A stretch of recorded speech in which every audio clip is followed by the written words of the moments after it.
ఇది మంచి ప్రభుత్వం అంటానికి 100 రోజుల్లో కూటమి ప్రభుత్వం, ప్రధానమంత్రి గారు నరేంద్ర మోదీ గారు, అలాగే మన నేషనల్ లీడర్ ఇప్పటి ముఖ్యమంత్రి నారా చంద్రబాబు నాయుడు గారు, అలాగే ఇంకో డైనమిక్ లీడర్ జనసేన అధ్యక్షులు ఉప ముఖ్యమంత్రి గారు పవన్ కళ్యాణ్ గారి నాయకత్వంలో ఉన్న కేబినెట్ శాసనసభ్యుల్ని అందరినీ సమన్వయం చేసి ఈ రాష్ట్రంలో పరుగులు పెట్టించుకుంటూ నడిపించడం జరిగింది.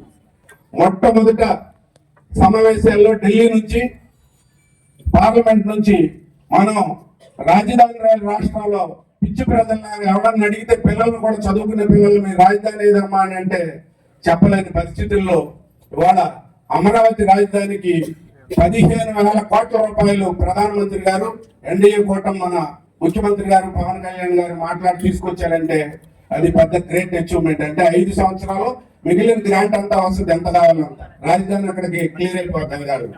అలాగే పోలవరం ప్రాజెక్టు 73% తెలుగుదేశం ప్రభుత్వ హయాంలో పూర్తి చేసి దాన్ని ఒక రోజు వేసిన కాంక్రీట్ ప్రపంచంలోనే గిన్నెస్ బుక్ ఆఫ్ రికార్డ్ గా ఎక్కిన ప్రాజెక్ట్ ని 2 సంవత్సరాల్లో పూర్తి 5 సంవత్సరాలు పనిచేయకుండా దాన్ని వదిలేస్తే డయాఫ్రమ్ వాళ్ళు కూడా పోయి ఇప్పుడు ఏం చేయాలో అర్థం కాని పరిస్థితుల్లో ఢిల్లీ నుంచి నిపుణులు చూశారు. మళ్ళా దాన్ని ఇప్పటి నుంచి మన పీరియడ్ లో కంప్లీట్ చేయడానికి 12,500 కోట్ల రూపాయలు దానికి అవడం జరిగింది.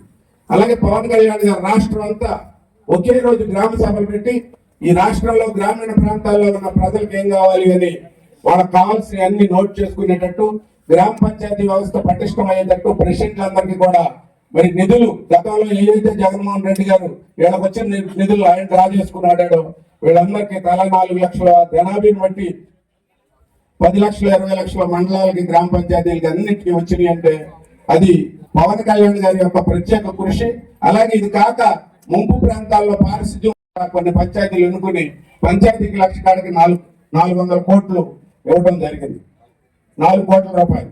అలాగే ఇది కాకుండా మరి ఆయన మీటింగ్ పెట్టినప్పుడు ఇవాళ రాష్ట్రం 5 ప్రాజెక్టులు ప్రత్యేకంగా తీసుకున్నారు. పోలవరం, అలాగే వెలుగొండ, దాంతో పాటు 5 మన చింతలపూడి ఎత్తుపాతలు ఉన్నందుకు మనం ముఖ్యమంత్రి గారిని పవన్ కళ్యాణ్ గారిని ప్రత్యేకంగా అభినందించాలి. ఎందుకంటే 3 సంవత్సరాల్లో చింతలపూడి ఎత్తుపాతలు పూర్తయి కాలంలో మనకు నీళ్ళు వచ్చే పరిస్థితి. ఈ రకంగా అన్న క్యాంటీన్లు మూసేసి తెరిపించారు. అలాగే అందరికీ కూడా ఏది కావాలంటే అది 7,000 రూపాయల పెన్షన్ అన్న దగ్గర నుంచి మరి ఆ రోజు ఫస్ట్ తారీఖు ఇవ్వడం జరిగింది. దీనంతటికి పెద్ద పూసి జగన్మోహన్ రెడ్డి గారు వాలంటీర్ ప్రతి 50 మందికి ఒక వాలంటీర్, మళ్ళీ ఆఫీసర్లు ఉద్యోగస్తులు వీళ్ళు లేదే పెన్షన్లు అలవండి రాష్ట్రంలో జగన్ గారు గమనిస్తున్నాడండి మహానుభావుడు పెన్షన్, లేదా ఉద్యోగస్తులు ఇవ్వలేరు అనే పరిస్థితుల్లో మొట్టమొదటి ఎన్డీఏ ప్రభుత్వం గెలిచిన మొదటి రోజే మధ్యాహ్నం 2 గంటలకి వాలంటీర్లతో పని లేకుండా ప్రభుత్వ ఉద్యోగస్తులతో పెన్షన్ 2 గంటలకు ఒప్పించిన ఏకైక ప్రభుత్వం ఎన్డీఏ ప్రభుత్వం ముఖ్యమంత్రి గారు నారా చంద్రబాబు నాయుడు గారు, పవన్ కళ్యాణ్ గారు. అలా పరుగులు పెట్టిస్తూ పనిచేస్తూ మన రాజధానిలో మునిగిపోయింది. బుడమేరు తగ్గిపోయింది. బుడమేరు గతంలో తగ్గడిపోతే గండ్లుంటే ఆ గండ్లు పోయలేదు.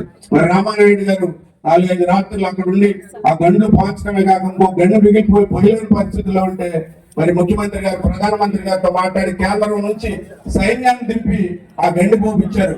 అలాగే ఆహార పదార్థాలు అన్నపోతే కింద ఫ్లోర్లు పై ఫ్లోర్లు మునిగిపోయి మరి కేంద్రం నుంచి హెలికాప్టర్లు అవన్నీ తీసుకొచ్చి డ్రోన్లు మొత్తం అందరికీ కూడా వెళ్ళేటట్టు చేశారు. 100 రోజుల పరిపాలనలో మరి అందరం కూడా హ్యాపీగా ఉన్నాం.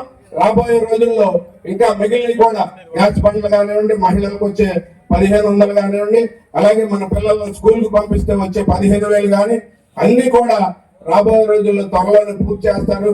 అలాగే ముఖ్యమంత్రి గారికి, పవన్ కళ్యాణ్ గారికి, మనకి పెద్ద గ్రాంట్లు ఇస్తున్న మోదీ గారికి అందరికి హృదయపూర్వక అభినందనలు తెలియజేస్తూ ఈ ప్రభుత్వాన్ని కూడా మీ అందరికి కూడా హృదయపూర్వక నమస్కారాలు తెలియజేస్తున్నాం. Thank you.